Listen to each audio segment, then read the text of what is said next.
Melangkah ke acara selanjutnya, yaitu Mau'izah Hasanah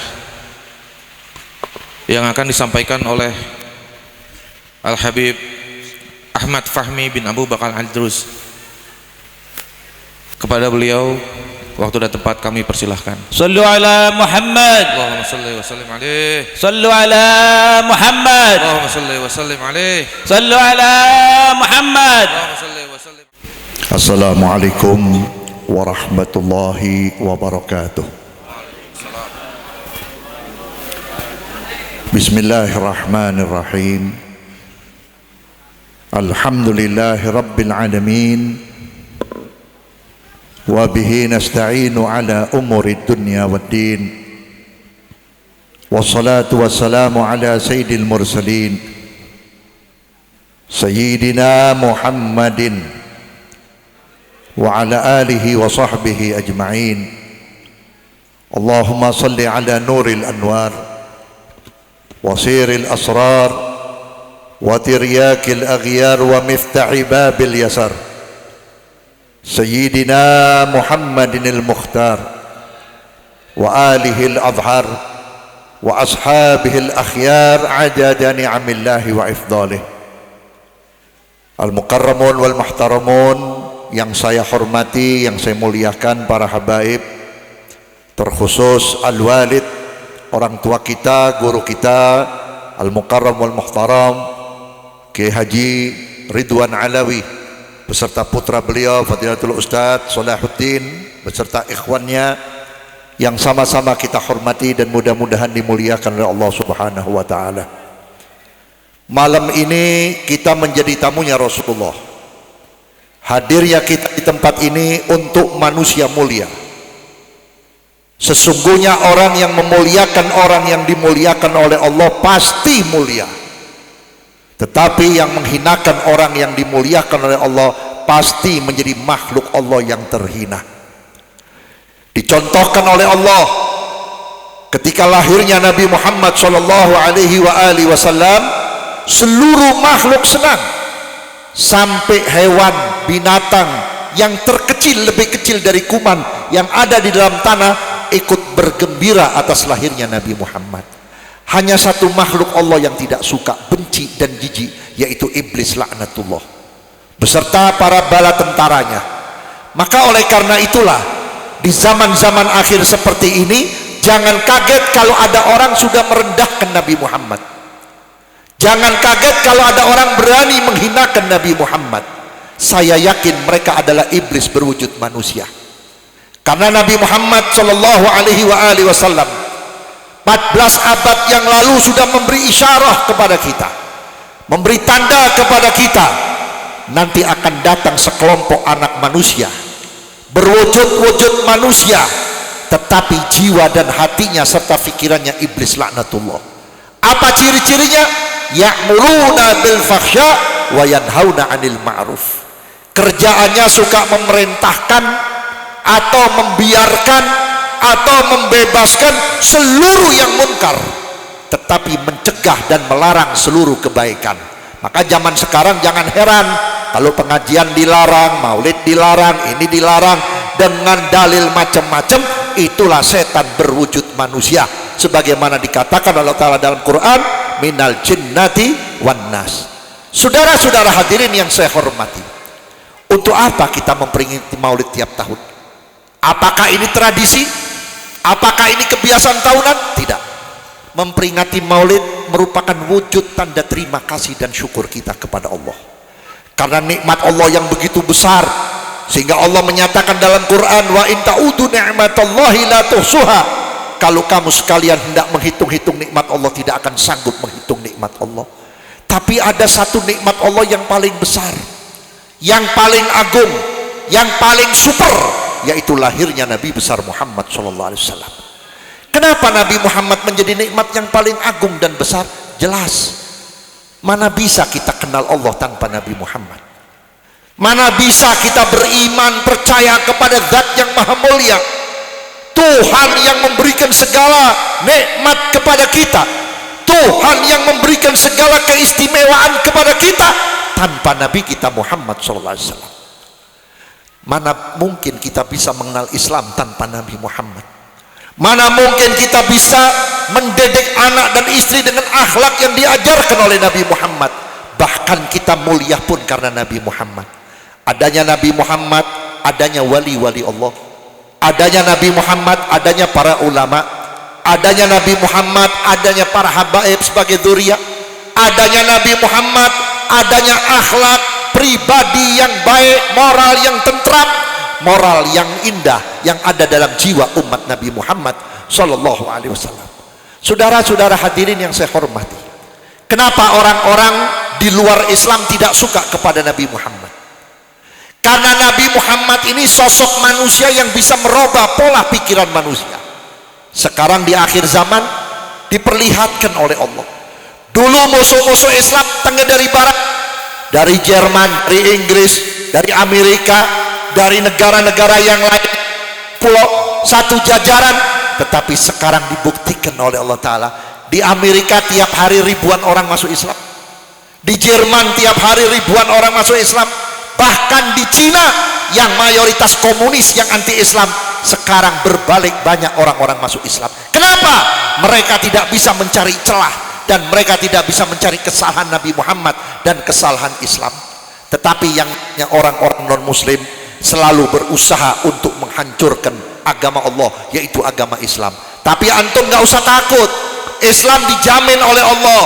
Islam bukan punya manusia, Islam milik Allah. Sehingga Allah menyatakan dalam Quran, dalam Al-Quran, inna dina indallahil Islam, sesungguhnya agama di sisi Allah maknanya yang dijaga, yang diridhoi, yang disenangi, dan agama terbenar dan tersempurna adalah agama Islam. Makanya kalau ada kiai ngomong Islam agama yang belum sempurna, kayaknya otaknya itu kiai yang kagak sempurna, para hadirin. Betul nggak? Otaknya miring itu orang, hadirin. Emang ini tanda-tandanya akhir zaman, tanda-tandanya mau kiamat. Banyak orang murtad, saudara-saudara. Yang murtad bukan preman, yang murtad bukan tukang mabok, yang murtad orang yang kenal Quran, orang yang kenal hadis, orang yang menganggap dirinya sebagai ulama, tapi dia sendiri yang keluar dari agama Islam, saudara-saudara.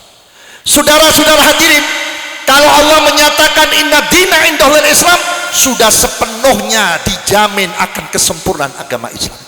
Saudara boleh tanya, agama mana yang ngajarin cara potong kuku? Saudara boleh cari agama mana yang ngajarin cebok? Maaf, saya bukan menyinggung agama lain. Tanya sama orang-orang di luar Islam, tahu nggak caranya cebok? Tidak ada. Maka mereka mengatakan yang penting bersih. Bersih belum tentu suci. Tapi lihat Islam mengajarkan kesucian, mengajarkan kebersihan, dan mengajarkan kesehatan. Ayo silakan Kiai, mangga. Selamat datang. Masuk. Fadhal Kiai. Damang. Masya Allah, alhamdulillah sehat. Saudara hadirin yang saya hormati, tidak pernah ada agama seperti Islam. Dalam agama-agama yang lain pernikahan ada, ya, mengesahkan ada, tapi dengan cara mereka. Tapi setelah sah nggak diajarkan bagaimana suami terhadap istri, bagaimana istri terhadap suami. Setelah jadi suami istri, diajarin lagi bagaimana kalau kamu punya anak. Setelah punya anak, anaknya diajarin juga bagaimana kamu terhadap orang tua. Orang tuanya pun diajarkan bagaimana kamu mendidik anak supaya menjadi anak yang soleh. Ini ada di dalam Islam, saudara-saudara hadirin. Maka oleh karena itulah bersyukurlah kita menjadi umat Nabi Muhammad, ummatan marhumah, ummatan maghfurah, umat yang dirahmati dan diampuni. Saya katakan saudara-saudara, dari zaman dulu, zaman Nabi Muhammad, ya, sampai ke zaman Wali Songo, sampai ke zaman sekarang, mereka tidak sanggup menghancurkan Islam. Kenapa? Ada jaminan dari Nabi Muhammad, al-Islamu ya'lu wa la yu'la alaih. Islam itu tinggi, tidak ada yang bisa menyaingi ketinggian Islam. Tapi yang dihancurkan dua orang. Mereka menghancurkan dengan dua orang. Siapa dua orang ini? Kita juga, satu anak kita. Pisahkan anak kita dari ajaran Nabi Muhammad. Pisahkan anak kita dari ajaran Nabi Muhammad. Saya mau tanya, anak bapak sekolah nggak? Anak ibu sekolah nggak? Dibayar nggak? Mahal nggak? dari beli buku, beli seragam, bayar bulanan, berapa persen agama yang ada di sekolahan? Bahkan ada orang-orang yang berusaha di era pemerintahan ini untuk menghapuskan agama Islam, pelajaran Islam dari sekolahan-sekolahan. Alasannya apa? Merusak dan tidak membuat maju negara. Emang dasar orang goblok para hadirin. Bagaimana tanggung jawab bapak kalau bapak punya anak sampai detik ini nggak bisa baca Quran? Bagaimana tanggung jawab ibu kalau sampai detik ini anak kita tidak menutup aurat? Apakah kita tidak bertanggung jawab? Mohon maaf, jangan kita sebagai orang tua menganggap diri kita paling baik. Biarin anak saya nggak sholat, Bib, yang penting sudah saya suruh. Biarin anak saya nutup aurat, yang penting sudah saya suruh. Biarin anak saya tengah malam keluyuran, yang penting sudah saya bilangin. Tidak bisa begitu. Yang namanya mendidik anak harus dengan sesungguhnya. Dan jangan bangga ibu bapak punya amal, jangan bangga ibu bapak pernah sedekah, jangan bangga ibu bapak sudah jadi haji 17 kali.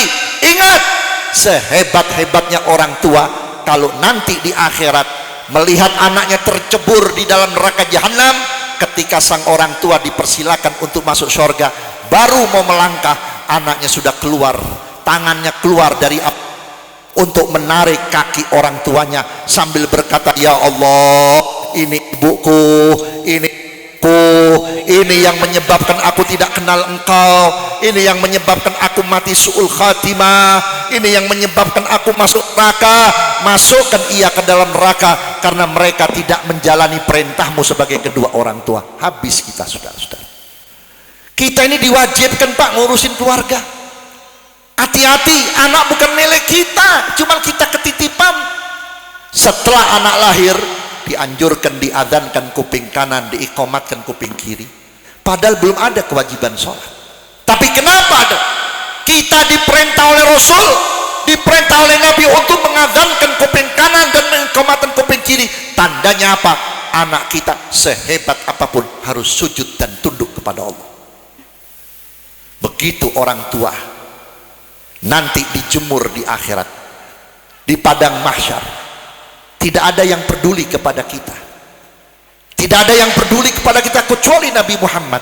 Bagaimana Nabi Muhammad bisa memberi syafaat kepada kita kalau kita tidak mengenalkan anak kita kepada Nabi Muhammad Sallallahu Alaihi Wasallam? Saudara-saudara hadirin, yang pertama dihancurkan oleh musuh-musuh Islam untuk anak kita apa? Bukan fisiknya, moral, akhlak. Kenapa? Orang-orang Yahudi tahu, orang-orang non-Muslim tahu, puncaknya umat Nabi Muhammad kalau memiliki akhlak yang sangat luhur. Sekarang kita lihat, ibu-ibu punya anak kecil nggak? Punya. Lihat aja cucu dan anak kita, cium tangan sudah nggak bener, udah pakai jidat. Betul? Pakai pipi. Kenapa nggak pakai hidung? 20 tahun yang lalu belum pernah saya lihat ada anak cium tangan pakai jidat, pakai pipi. Tapi sekarang lihat, kalau sudah jijik mencium tangan ibu bapaknya, jangan harap ibu bapak dikenal oleh anak-anak kita. Kita meninggal dunia, kita butuh doa siapa? Tetangga paling 3 hari, 7 hari, 40 hari. Itu pun kalau kita mati punya duit. Betul nggak? Kalau duit pas-pasan, masa sampai 7 hari, 3 hari bubar. Betul nggak? Tapi kalau kita meninggalkan anak yang soleh dan salihah, nggak usah pakai 7 hari. Setiap detik apa yang dilakukan oleh anak kita sampai kepada ibu bapaknya. Baru anak kita niat mau ambil air wudhu, baru niat, belum puter keran, pahalanya sampai kepada ibu bapaknya. Baru mau takbiratul ihram, belum Allahu Akbar, sampai kepada ibu bapaknya. Kenapa kok ibu bapaknya dapat pahala? Sebab ibu bapaknya anaknya bisa sholat, sebab ibu bapaknya anaknya kenal masjid, sebab ibu bapaknya anaknya kenal maulid, sebab ibu bapaknya anaknya menutup aurat, sebab ibu bapaknya anaknya mulia akhlaknya. Orang tua di dalam kubur tidak akan tersiksa, saudara-saudara. Siksaan yang paling berat di dalam kubur bukan siksaan orang kafir. Kalau orang kafir sudah dijatah siksanya oleh Allah sesuai dengan kekufurannya, Tapi yang lebih berat, kita sudah beriman, sudah mengaku adanya Allah, sudah mengaku adanya Nabi Muhammad, tapi tidak suka anaknya kenal akhlak dan ajaran Nabi Muhammad. Ini hati-hati. Yang kedua, karena banyak mubalek ya, banyak penceramah. Yang kedua yang dihancurkan oleh musuh-musuh Islam setelah akhlak dan anak-anak kita, ya, yaitu ukhuwah Islamiyah, persaudaraan. Umat Islam bangun masjid di pinggir jalan, cakep-cakep, ya, saya lihat dari jalan keluar tol sampai sini cakep-cakep. Tidak membuat orang kafir gentar, tidak membuat orang-orang non muslim kecil hati, karena orang-orang non muslim udah tahu masjidnya banyak, jamaahnya dikit. Betul nggak? Kita bangun masjid capek cari dana, capek cari uang, dibangun udah diresmin. Coba lihat isinya. Maghrib doang lumayan rada ramean, Isya udah mulai menurun, subuh 4, 5 sama pukulan beduk. Isinya pun yang tua-tua, nggak ada yang adzan subuh yang muda-muda, banyak kan tua-tua semua. Betul tidak? Banyaknya majelis-majelis, di mana-mana majelis hadro, tidak membuat sang non muslim hatinya kecil, karena mereka tahu banyaknya majelis dengan majelis, ustadznya nggak akur, burunya nggak bersatu, saling panas-panasan, saling hasut-hasutan. Betul apa tidak? Tapi di saat antum bersatu, ketika kasus Ahok tahun 2016, berkumpul umat Islam hampir se-Indonesia yang ada di mana bundaran Monas di bawah kepemimpinan Habib Muhammad Rizik, banyak orang-orang non muslim khususnya di Jakarta nggak bisa tidur 3 hari 3 malam. Dibawa duitnya di atas meja, dikeplokin, bukan 1 juta 2 juta, miliaran, sambil berpikir siapa orang muslim yang munafik yang bisa memecah belah umat Islam, kita kasih duit. Itu saudara-saudara hati. Makanya mohon maaf ya, saya bukan anti partai, buat saya pribadi nggak berpartai. Kenapa? Udah blenger, jijik saya dengan partai Islam. Betul nggak? Dari dulu saya ngomong, dari zaman lengsernya Pak Harto, saya udah bilang jangan banyak bikin partai Islam. Kalau mau bikin partai cukup 3 supaya jelas. Partai apa itu? Partai Mukminun, partainya orang beriman. Partai Kafirun, partainya orang kafir. Partai Munafikun, partainya orang munafik. Jadi jelas mana yang beriman, mana yang kafir, mana yang munafik. Jangan gombal. Yang ini pakai jenggot, dia juga pakai jenggot. Yang ini pakai peci, dia ini pakai peci. Giliran kampanye, hidup Islam, demi Islam, kalau partai saya menang, saya akan berjuang untuk agama Islam di Republik Indonesia. Ember semuanya Pak Ratib. Betul apa tidak? Sekarang boleh antum buktikan siapa yang menghina Islam, siapa yang menghina Nabi Muhammad, siapa yang menginjek-injek Quran. Nggak ada satu partai Islam yang mengerahkan pengikut dan anak buahnya untuk mencari para penghina Nabi, para penghina Islam, para penghina Al-Quran. Satu, tidak ada partai Islam yang mengerahkan anak buahnya, pengikutnya untuk mencari orang-orang mengkhianat Islam, menghina Islam, menghina Nabi Muhammad. Tidak ada. Bagaimana kita mau senang sama partai Islam? Betul? Partai Islam sekarang ini bukan untuk agama, untuk perut. Dari zaman dulu, dari zaman Soekarno. Betul nggak? Antum melihat P3 menang, yang untung orang P3. Belum tentu partai Islam yang lain untung. PKB menang, yang untung PKB-nya, yang umrohnya orang PKB-nya, yang lain tidak. PKS menang, yang untung orang PKS-nya, yang lain tidak. Kita tidak minta apa-apa kepada partai Islam, tapi kalau antum mengaku sebagai partai Islam, tolong bantu kami cari para penghina Nabi Muhammad, cari para penghina Al-Quran, tangkap. Kalau polisi nggak mau nangkep, bejek sampai mati, nggak usah diurus sama polisi Pak. Betul nggak? Sekarang saya bingung, polisinya muslim, TNI-nya muslim, kok nggak ada rasa sakit hati sih nabinya dihina? Kok nggak ada rasa sakit hati sih Rasul dihina? Emang pangkat antum bisa memberikan syafaat? Pangkat antum bisa bikin antum bahagia? bahagia, semakin tinggi pangkat antum, semakin berat siksaan antum di dalam kubur. Semakin berat siksaan antum dalam kubur, belum di akhirat. Sebab pangkat dan jabatan itu Pak bukan enak. Orang goblok aja yang minta jabatan. Udah enak-enak jadi kiai warasatul anbiya, pengen jadi wakil presiden. Berarti dia pengen pensiun jadi ulama, betul nggak? Sebab ulama nggak ada pensiunnya, asal jangan mempensiunkan dini, betul kan? Tahu saudara, Nabi Muhammad SAW waktu ditanya oleh seorang yang menjadi calon gubernur, ya Rasulullah, saya diminta oleh masyarakat saya untuk menjadi gubernur dalam satu daerah. Sebelumnya tolong berikan jawaban pada saya supaya saya nanti kalau jadi pemimpin tidak berkhianat.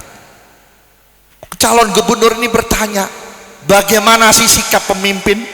Bagaimana sih kondisi pemimpin? Bagaimana resikonya jadi pemimpin? Dijawab oleh Nabi, awaluhan nadamah wa wasatuha malamah wa akhiruha adzabun yaumal qiyamah. Orang jadi pemimpin pertama nyesel Pak. Nggak ada orang jadi pemimpin nggak nyesel, goblok.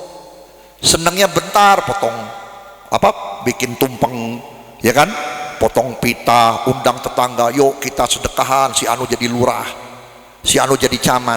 Besok kalau sudah jadi pemimpin, udah dilantik, udah berjalan, baru tahu antum capek-capek habis rapat sama gubernur, sudah 2 hari 3 hari tidak pulang karena ada rapat penting, sudah capek badan.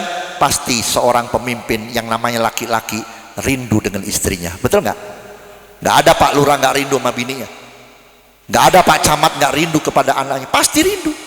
Lalu WA atau SMS atau telepon, besok papa pulang, tolong siapin makanan. Kata bininya, siapa? Nanti disiapin makanan yang enak.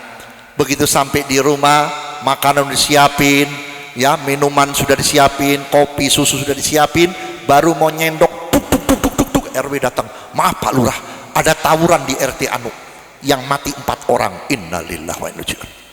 Baru gua mau ketemu sama bini, baru mau makan sama keluarga, ada kasus. Hati lurah berkata, nyesel gua jadi lurah, nyesel aing jadi lurah, nyesel. Itu pasti, Nabi gak bohong. Wa wasatuha malamah wa akhiruha adzabun yaumal qiyamah. Di akhirnya pemimpin itu bakal diazab di hari kiamat. Punten Pak RT, Pak RW nya, mohon maaf, jangan pun seorang lurah, seorang RT bertanggung jawab nggak? Satu RT berapa kakak? 100. Itu wajib RT membangunkan yang 100 itu untuk sholat subuh. Loh iya, lah bener. Kalau nggak percaya cobain aja ntar dikubur.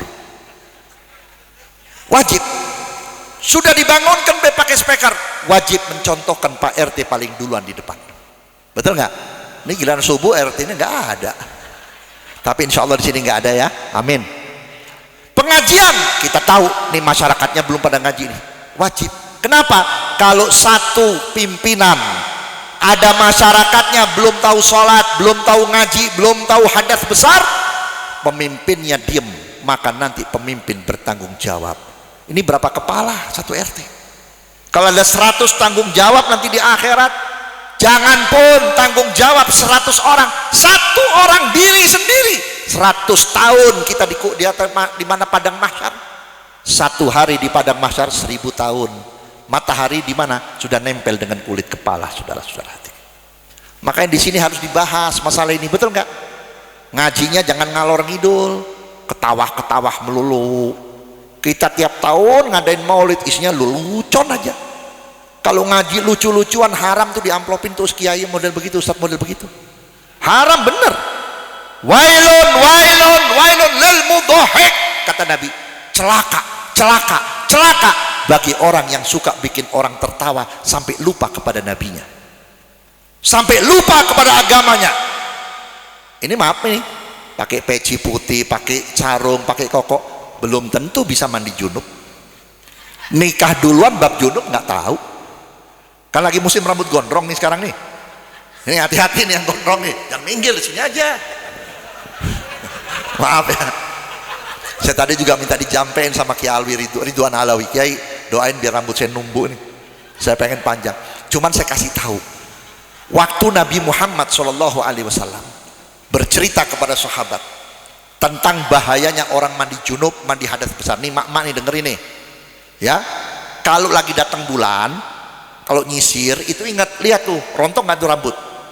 Kalau rambut jangan dibuang, kumpulin ya, nanti pas waktunya mandi hadas besar disiram terus dikintirin atau dibuang di kali yang hanyut atau dikubur. Begitu pula yang gondrong-gondrong begini, kalau ada satu lembar rambut yang tidak terbasahin, nanti selembar rambut itu akan diganti oleh Allah seorang tombak yang sudah direndam 70.000 tahun di dalam neraka, kemudian dicoblos di kepalanya. Saudara-saudara, giliran kasih tahu pada berbahak-bahak, ketawa-ketawa nih Habib nih. Ayo, fadhal Said.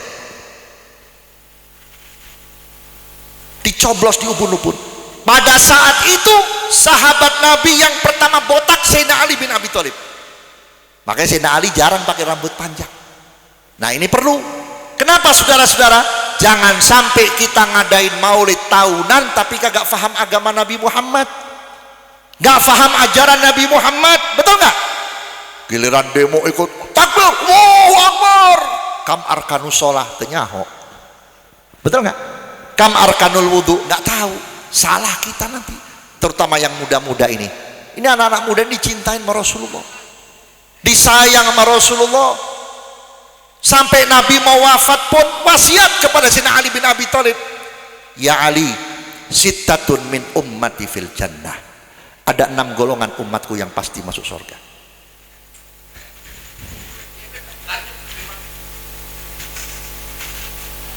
Ada 6 umatku yang pasti masuk surga. Siapa yang pertama dijawab, yang sampaikan oleh Nabi?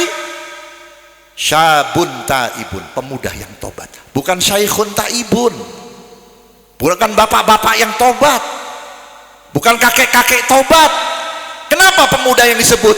Karena tobatnya pemuda lebih sulit dari tobatnya orang tua. Orang tua tobat kemarin-kemarin nggak ke masjid, begitu umur sudah 50, 60 masuk ke masjid, hadir pengajian, ada yang ngeledekin nggak? Tumben Pak ke masjid, ada nggak? Nggak ada. Pantes udah tua, betul nggak? Udah tua ngaji, pantes. Coba anak muda ditambah rambutnya panjang begini, baru masuk musola, baru dekat sama Kiai Alwi Ridwan Alawi, tumben lo aktif di pengajian. Jangan-jangan ada maksud, jangan anak perawan yang beli, betul nggak? Apalagi zaman handphone, di WA-in, lo kalau tobat jangan disemuain, sisain buat malam minggu. Kesian tuh cewek lo cakep tuh, lo kalau nggak apelin ntar bakal diambil si anu. Tapi karena imannya kuat, niatnya bener, taufik hidayahnya udah tertancap di dalam kalbunya, dia berkata apa? Biarin cewek saya hilang, yang penting iman Islam dan hidayah saya jangan sampai hilang. Itulah pemuda ahli surga. Makanya antum-antum ini dicintai oleh Nabi Muhammad. Antum tahu waktu Nabi berjalan dengan beberapa sahabat, ada anak-anak muda jalanan. Anak-anak muda jalanan, dia nggak bisa makan enak kalau belum ada orang kaya yang nyuruh anak muda itu membantu pindah rumah. Kalau ada orang kaya pindah rumah, tuh anak muda dipanggil, diangkat lemari, diangkat kursi, diangkat tempat tidur, baru dapat upah. Begitu dapat upah, dia beli makanan enak, barang-barang dia makan. Subhanallah, ini anak muda rupanya habis dapat rezeki. Setelah beli makanan, dia duduk di tempat dia biasa duduk, yaitu di pinggir jalan, dia makan barang-barang lewat Rasulullah. Anak muda ini berkata, yuk kita coba, apakah Nabi Muhammad peduli sama anak muda atau tidak? Yuk kita tawarin. Begitu Nabi lewat, ya Rasulullah, saya kepengen Rasulullah datang duduk bersama kami, ikut makan apa yang kami makan. Langsung turun Nabi Muhammad. Turun Nabi Muhammad, sila duduk seperti anak muda duduk. Dia makan seperti anak muda makan. Lalu Nabi pamit, mohon maaf wahai anak muda, saya nggak bisa lama karena ada sesuatu yang paling penting dan harus saya selesaikan sekarang.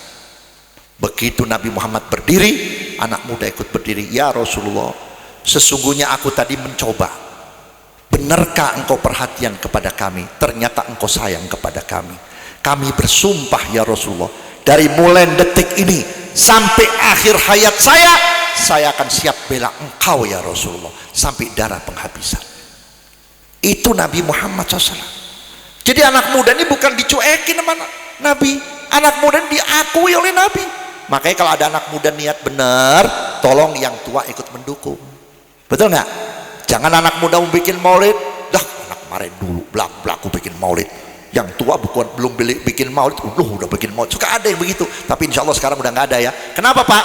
Yang muda ini yang bakal nerusin kita. Majelis taklim ini nanti kalau sudah ditinggal sama yang tua, siapa yang neruskan? Masjid kita nanti kalau sudah tinggal sama yang tua, siapa yang memakmurkan? Kalau bukan kalangan anak-anak muda. Anak muda ini bisa bener, bisa nggak bener, gimana kitanya? Kalau diakuin ya, kemudian diperhatikan, insya Allah anak muda kita bakal jadi bener.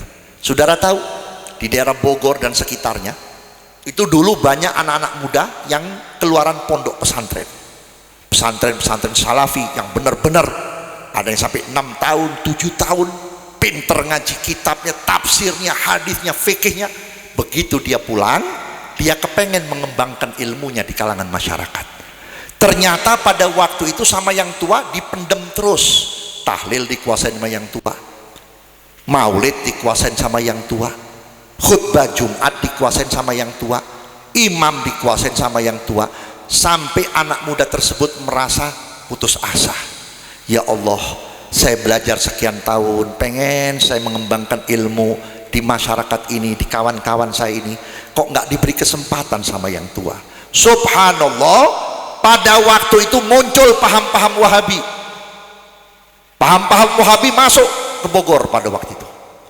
Dipanggil, Ustaz, mau nggak dakwah sama saya? Rumah saya kontrakin, motor saya beliin, keperluan bulanan saya cukupin. Yang penting Ustaz ngisi di radio saya, di majlis taklim saya, di madrasah saya. Dipikir rumah ada, motor gratis, bulanan nggak perlu bayar listrik, nggak perlu bayar yang lain, sudah dijamin. Mau. Begitu dia masuk ke sekolahannya, ke madrasahnya, ke majelisnya, ke radionya, kitabnya diganti. Mulai enggak maulid bid'ah, tahlil bid'ah, maulid bid'ah, tahlil bid'ah. Akhirnya apa? Akhirnya mereka menjadi musuh kita yang ahlu sunnah wal jamaah. Sebab siapa? Sebab yang tuanya pada rakus. Betul nggak?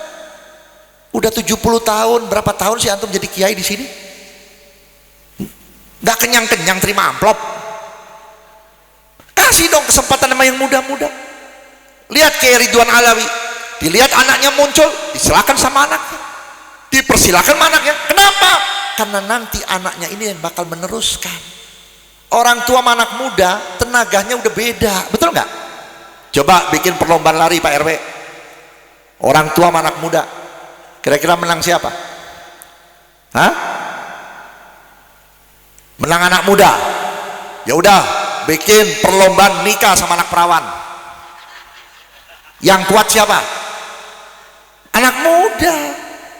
Makin umur semakin dikurang-kurangin, betul nggak? Saya dulu ngopi, ngerokok, sekarang udah nggak bisa ngopi, nggak bisa ngerokok. Dulu saya kayak ngopi, kentalnya hampir kayak bubur, bener. Rokok Ji Samsu, bukan promosi ya, maaf, itu 5 bungkus satu hari saya. Sekarang borok-borok ngerokok, bau asapnya udah muntah saya. Dulu saya makan bebas, sekarang makan ditaker.